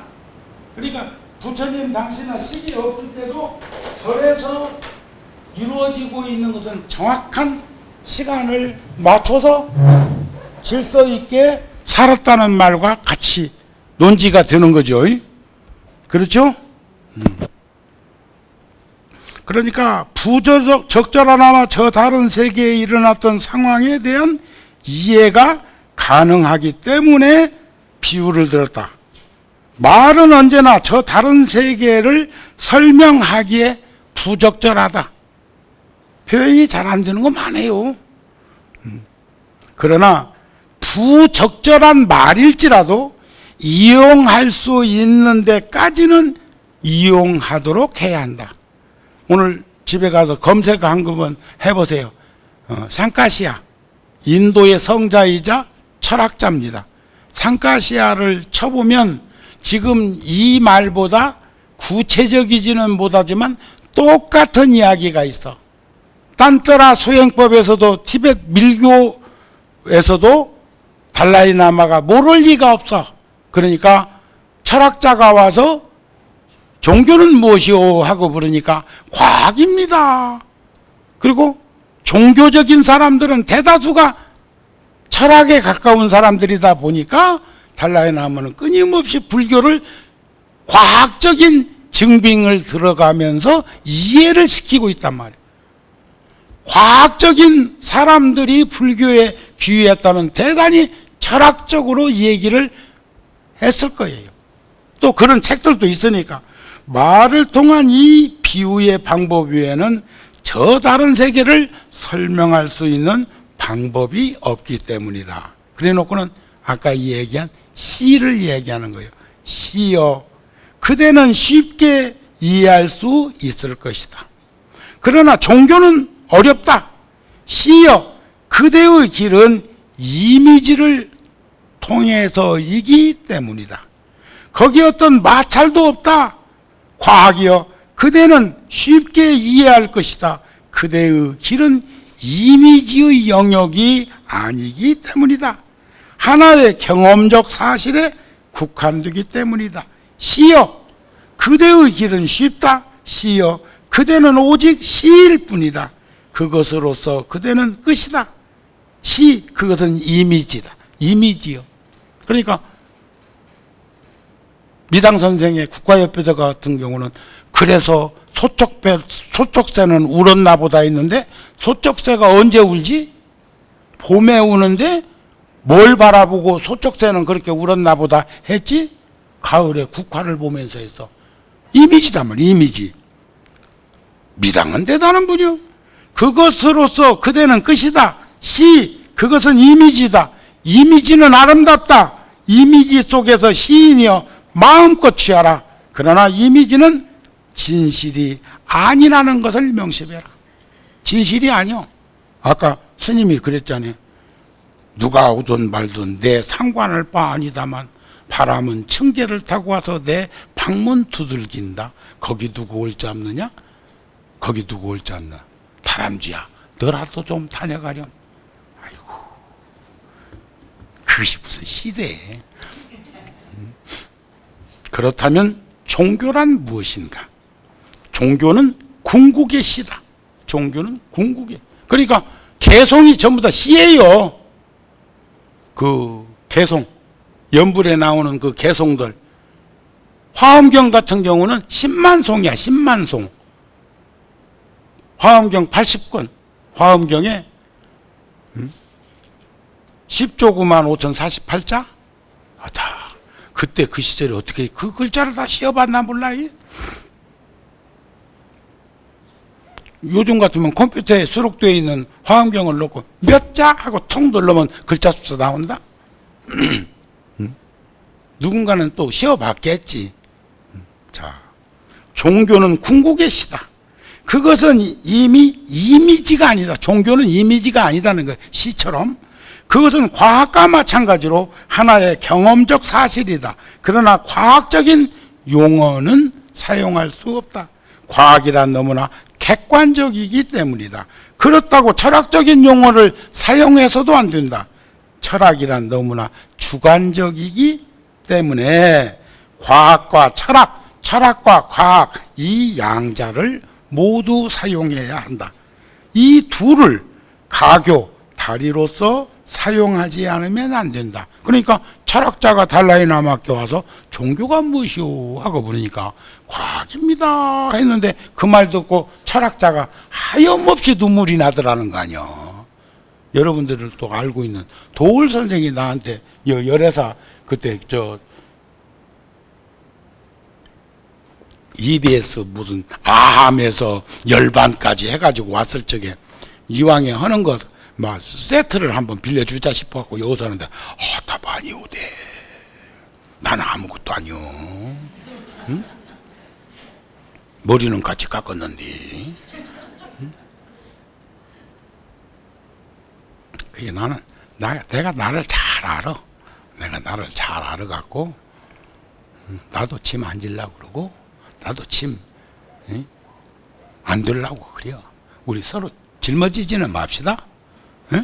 어떤 이가 차 태워주니까 보따리를 들고 이렇게 이고 가더라네. 그래서 아이고 내려놓으세요. 그러니까 그 할매가 하는 말이 아이고 내가 탄 것도 미안한데 짐까지 어떻게.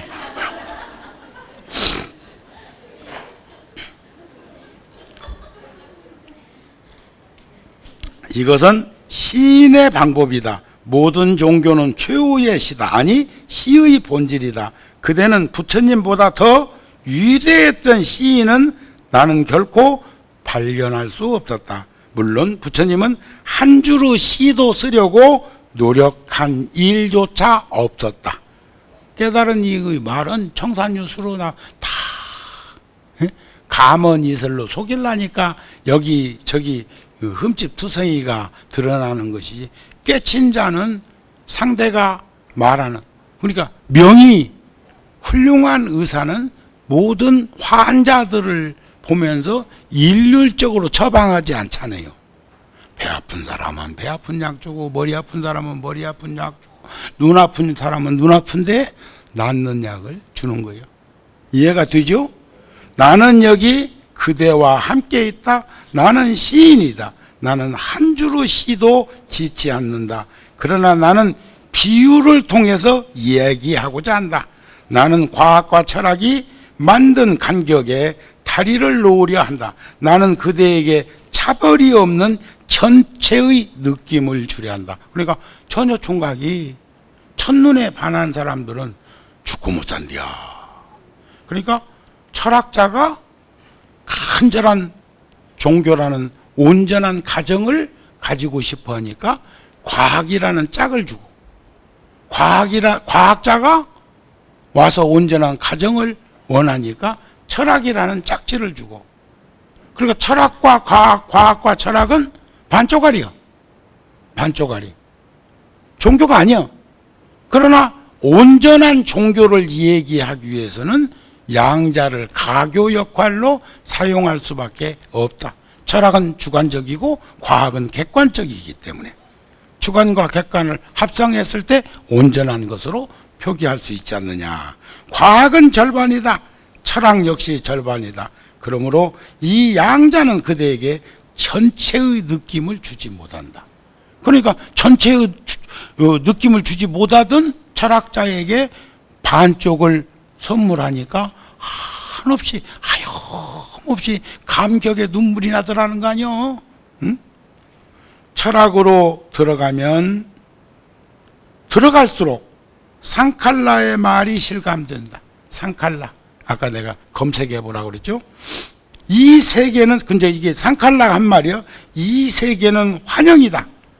환영이라는 것은 턱 눈을 치고 난 다음에 깜빡거려 보면 별이 번쩍번쩍 빛나는데 그게 별 맞아? 어? 눈병 나가지고 별이 번쩍번쩍 일어나는 게 그 별 맞냐고. 어? X선, 적외선, 우주선, 감마선 눈으로 감지되지 않는데 없냐고.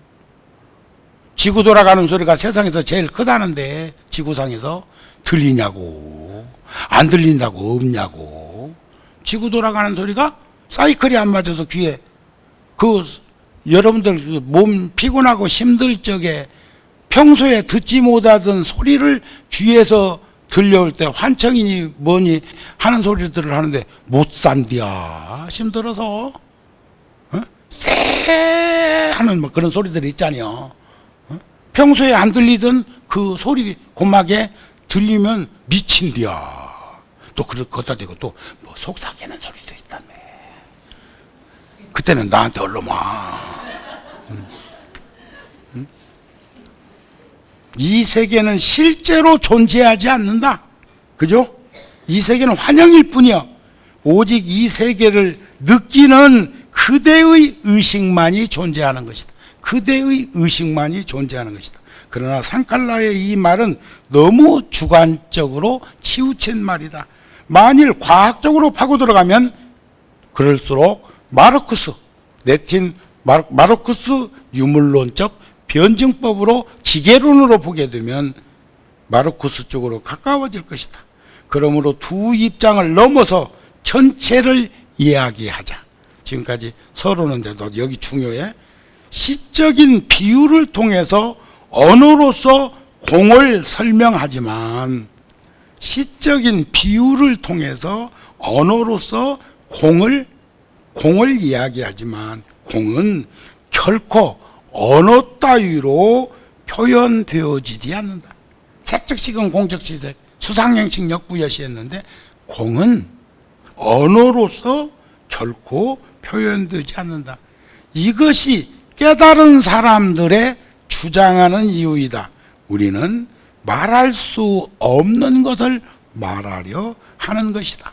말할 수 없는 것을 말하려 하는 것이다. 재밌죠? 와서 다치요. 뭔가 있는 것 같지? 속지는 말고. 부도수표는 현금 아니다? 내가 여러분들을 속이고 있는지도 몰라. 그러나 보리심으로 방편을 드리워서. 예를 들면 이런 거요. 요즘은 친구지간에 사돈되는 집도 있다? 야, 네 아들 나 줘. 해갖고 자기 집 딸하고 묶어서 사위 삼고 며느리 삼고 하는 집이 있어. 그러다 보니까 옛날 결혼시키기 전처럼 이물 없을 것처럼 둘이 뭐 붙어서 짝짝짝짝짝 이러쿵저러쿵 하겠지만, 시어매하고 친정어매하고 똑같은 한 젊은 여인이 외출했다가 들어오는데 말이 달라. 어떻게 다르냐? 시어매는 야, 애기 젖 줘라. 젖부터 줘라. 지금 밖에 나갔다 왔는데, 친정어매는 야야 밥부터 먹어라. 응? 친정어매는 밥 먹으라고 하고 시어매는 젖 먹이라고 하고. 응? 그게 똑같은 어머니인데 그렇게도 현격해. 또 있어.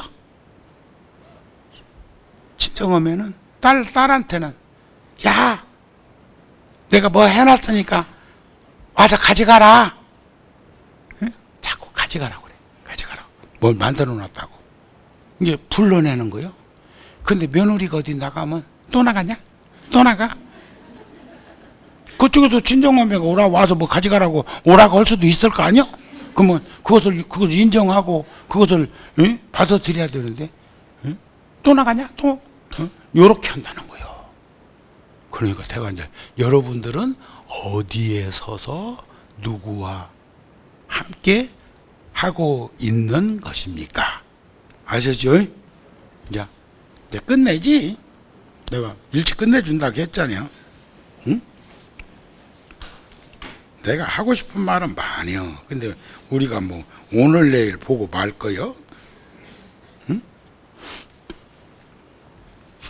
내가 참 좋아하는 시가 하나 있는데 들려드릴까요? 이건 내 거 아니요. 내 거 아니고 잘날 누딘 누비라고 하는 서양의 시인인데,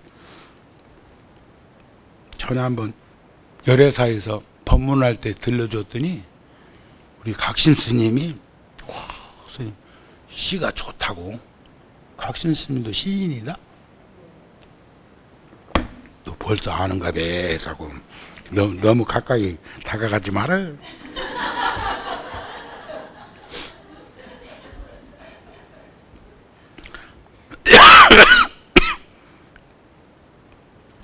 내가 지나온 모든 길은 당신에게로 향한 길이었다. 내가 거쳐온 수많은 여행은 당신을 찾기 위한 여행이었다. 내가 길을 잃고 헤맬 때조차 나는 당신을 향해 걸어가고 있었다. 그리고 마침내 내가 당신을 발견했을 때 나는 알게 되었다. 당신 역시 나를 향해 걸어오고 있었다는 사실을. 좋죠? 이게 종교적으로, 불교적으로 얘기하면 우리가 평생을 수행자의 그 길로, 수행자라는 것은 집착하지 않고 그 무엇에 매이지 않고 한쪽에 치우쳐 있지 않는 삶을 살아가는 것이 수행이에요. 아까 수행이란 깨달음의 완성이다. 그것은 죽음의 가치를 진정한 삶의 가치로 전환시키려는 노력이다 그랬어. 그래서 내가 지나온 모든 길은, 저는 이번 달 7월 달 우리 잡지에다가 초기에 함께 사라졌던 분 이름을 명기를 했습니다. 세상 떠난 이도 있고. 그러나 불자들에 대해서는 거명하지 않았지만 또 구룡사에서 함께 해줬던 종무원들 중에도 여러 명 출가했지요. 그러니까 그런 사람들을 다 거명할 수는 없지만 그래도 그분들이 있어서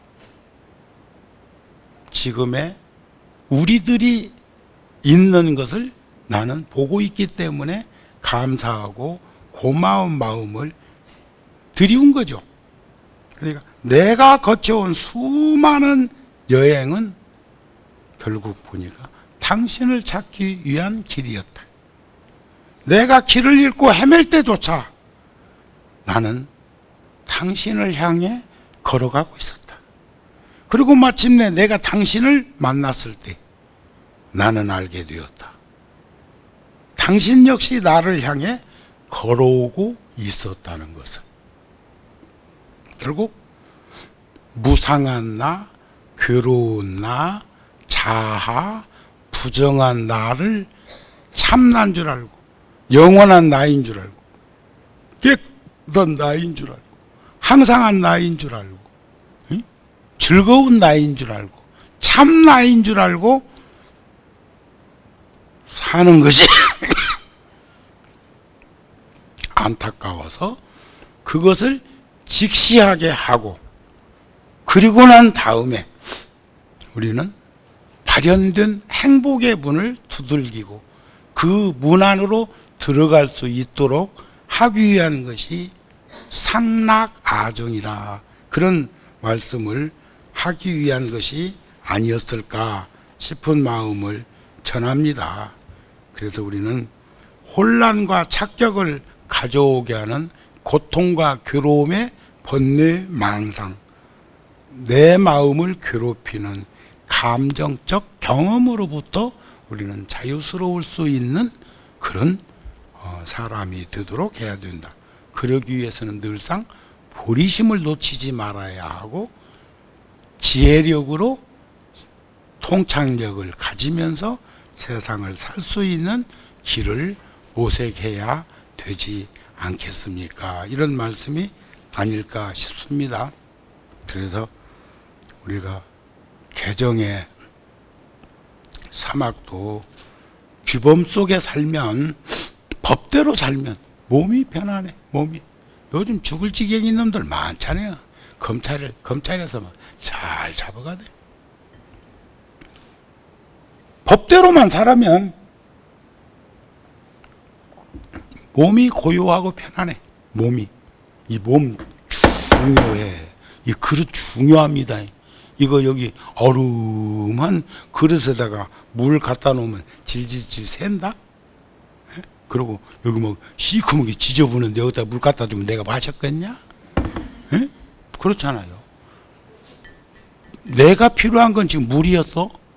그런데 그 물을 내가 취하기 위해서는 이 그릇이 없는 상태의 물은, 그릇이라고 하니까 꼭 막 컵만 그릇인 게 아니라 물을 담아 놓을 수 있는 곳은 다 그릇이에요. 맑고 깨끗한 그 물을, 탁한 물도 깔아치면 비친다? 맑아진다? 요즘 황토물 처먹는 놈도 있던데. 오래 살아가지고. 그래갖고 뭐 오래 한번 살아봐라. 이거 그냥 살아. 그냥. 아셨죠? 그냥 살다 갑시다. 에? 못 간다고 전하지 말고 갑시다. 앞으로 20년 안에 90억 명, 90억 명. 지금 70억이라는데 인구가. 우리 얼마 전까지 50억, 60억 했는데 한 몇 년 사이에 또 막 10억 늘어나 버렸어. 돈 늘어나는 것도 큰 돈인데 인구가 막 10억, 20명, 20억 늘어나는 게 그나저나 어떻게 먹고 살란가 모르겠어. 하자고. 우리는 뭐 물려줄 것도 없고 그냥 나 갔다가 저기 뭐 어디 저 척박한 땅 티베트 오지로 가든지 딴 나라로 이제 댕겨오면 되지만, 응? 스님은 다음 생에는 티베트로 가려고 하거든요. 그리고 전생에도 티베트에 있었고, 금생에 내가 한국 불교에 돈 좀 갖다 쓰려고 이쪽으로 왔어. 그쪽에 있으면 돈이 어딨어. 그래서 여기저기 좀 나누려고. 크게는 못 나눠도 그래도 어저께도 여기 어디요, JSA 공동경비구역에 법당 짓는데 구룡사 열애사에서 4월 초파일 죽기 살기로 해갖고, 여러분들 4월 초파일에 돈 얼마 정도 들어올 것 같아요? 열애사 1억 안 들어옵니다. 1억 안 돼. 법당 등 빼놓고 나니까 5천 얼마? 구룡사가 8천 얼마. 4월 초파일 이름으로 한 등 한 등 킨 등 그 동창금이 그 정도 되는데 양쪽에서 5천만 원 털어가 버렸으니까 소임자들 입에다 땡가 물었을까 안 물었을까. 근데 싹 이렇게 나 쳐다보고 그러세요 하면서 웃는 거 보면 나보다 도가 높아. 구룡사에서 5천만 원, 열애사에서 5천만 원. 거기만 돈 써? 거기만? 아니요. 참 말할 수 없는 일들이 많습니다. 그래도 그건 내가 공식적으로 1억 갖다가 낸다고 하는 말을 구룡사 열애사에서 법문하면서 해가지고 박수를 유도해가지고 결의를 해놨어. 그래서 시비할 사람은 없을게요. 그때 법인 날 오지도 않고는 뭐 그거 갖고, 응? 4월 초파일이라는 그 불사를 통해서 모은 게 열애사는 1억이 안 돼. 그런데 쓰기는 물론 이제 1년 등, 한 달 등 뭐 해가지고도 그 방편을 들어가지고 이렇게 취합을 했지만 여기가 1억 2,700 썼던가? 1억 4,700인가 1억 2,700인가? 나도 지금 저기 기름때가 조금씩 끼는 판이라 내가 한번 그거 보아놓으면 한 10년, 20년은 기억하거든요. 장부 한 번만 싹 넘기면. 그리고 스님이 계산이 무지하게 빨라. 얼마만큼 빠르냐? 돈 얘기 않는 계산도 빨라. 나한테 시주하라 소리 들어본 사람. 개인적으로. 공적으로는 해야지. 소임자가 그 말도 안 해갖고야. 어쩌겠어. 요 만불전도 요 원불 뭐 이렇게 해가지고 오늘 그 뭐 일기예보처럼 거기다 표기해놨잖아요. 서울은 보면은 어제 교통사고 해서 사망 1명, 부상 10명 요거 써져 있잖아요. 그 다음에 선정을 닦으면 마음이 고요해지고 지혜를 닦으면 의심이 깨져. 우리 의심, 그 의심 내가 7월달에다 써놨어.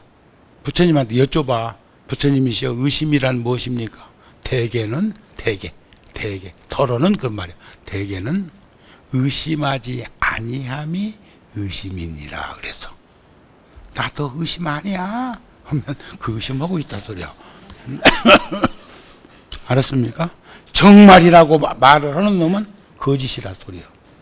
우리들 언어 속에 정말 하는데 그놈은 거짓말쟁이야. 사기꾼이야. 그러니까 절대 대중 앞에 운집된 대중들한테 MC를 보든 사유를 보든 뭘 하든지 간에 정말 진짜 참말 요런 언어 쓰지 말아야 돼. 정말로 말하면 되는 거 아닌가? 진짜로 말하면 되는 거 아닌가? 꼭 쓸 때도 있기는 있어. 없으면 그 단어가 소멸되었지 있었겠어. 응? 그런데 너무나 많은 이들이 정말이라는 말에 빠져 있어. 입에 붙어 있어. 정말 그렇다니까. 내가 이번에 햄릿 공연하는데 표 줄까? 아니 뭐 예를 들어서 그러면 예 하는 게 아니라 정말요? 소감 안 받냐? 저번에 나 여기 와서 강의하고 마마미아 보러 갔는데 불자들 여러 명 왔대. 난 누구랑 갔을까? 하여튼 표는 나한테 2장이었어. 미국에서 온 스님, 우리 붓다티브 보면 대학 교수하는 스님 오늘 가? 오늘 7시 비행기로. 방학에서 왔고 세미나 때문에 왔으니까 오늘 가는데 그 사람은 이번에 세미나 때문에 미국에서 온 학자들이 그날 저녁 그 다음날 가는 것 때문에 저녁 먹어야 된다고 하더라고요. 아니요. 그런 문화 향유할 수 있는 복이 없는 거예요. 응? 내가 가자고 하면 만사를 제껴놓고 따라붙을 줄도 알아야 되는데 실컷 처음에는 먼곁길에 해놓고는 계산해 보니까 계산이 잘 안 나오거든. 그래서 구룡사 주지 데리고 갔어. 다행히 구룡사 주지 데리고 갔으니까 다행이지. 응? 아주 관세음보살님 같은 분 모시고 갔더라면 어쩔 뻔하겠냐. 그게 이목이라는 거야. 그래서 그게 세상을 함부로 살지 못하는 게 아니고 않는 거예요. 알았습니까? 그래서 사람이 잘 살아간다는 것은 누군가의 마음에 씨앗을 심는 일과 같은데 어떤 씨앗은 내가 심었다는 사실조차 까마득하게 잊어버리고 살았는데 뒤에 보니까 쑥쑥 자라서 커다란 나무가 되기도 하더라 하는 중국의 유지안의 그 시도. 참 그분이 31살에 대학 젊은 교수가 죽었습니다만 그런 마음 속에서 우리들은 잘 가름했으면 좋겠고, 어쨌든지 상나 가정에 자리를 구현하게 되면 우리는 세상과 더불어 다투지 아니하고 세상에 더럽혀지지 아니하는 삶을 진흙 속에 핀 연꽃처럼. 우리 제천 불교마을 어제 아래 화요일 날 땅 사러 갔다 왔거든. 절 옆에 한 600평 되는 땅을 사고 왔는데, 그런 말 한마디 잘못했다가 땅값 확 깎였어. 내가 안 사면 거기를 있는 나무를 싹 비워버리고 컨테이너 박스를 갖다가 쓰는 그 컨테이너 박스를 싸놓겠다고 딱 그 말을 나한테 잘못 건든 거지, 그놈이. 그래? 그러면 너 땅은 우리 땅을 경유하지 않고는 못 가는데, 맹지인데 우리 땅은 내가 울타리를 쳐서 출입을 통제할 테니까 너 그러면 그 나무 싹 비로 갈 때도 헬리콥터 타고 오고, 공중에는 우리 땅이 없으니까. 그리고 거기다 컨테이너 놓을 때도 헬리콥터로 들어다가 거기다 놓고 물건 꺼내갈 때도 헬리콥터 타고 와서 오고. 아이고야, 돈 좀 들겠다. 그러고 내가 반절 깎아버렸어. 잘했죠? 그렇다도 반절 깎아서 산 건 아니야. 절충했지. 그러니까 지도 나중에는 지가 큰 실수를 했다고 이제 무릎을 꿇기는 꿇었지만, 이놈들이 요즘은 그렇게 막가파 하기로 뭐 지만 막가파냐? 그래서 우리는 세상과 더불어 다투지 아니하며 세상에 더럽혀지지 않는 삶을 살 수 있도록 우리 부처님 제자로서 열심히 살도록 하십시다. 이제 끝내야 되겠지? 마칩니다. 도움이 됐나 몰라요?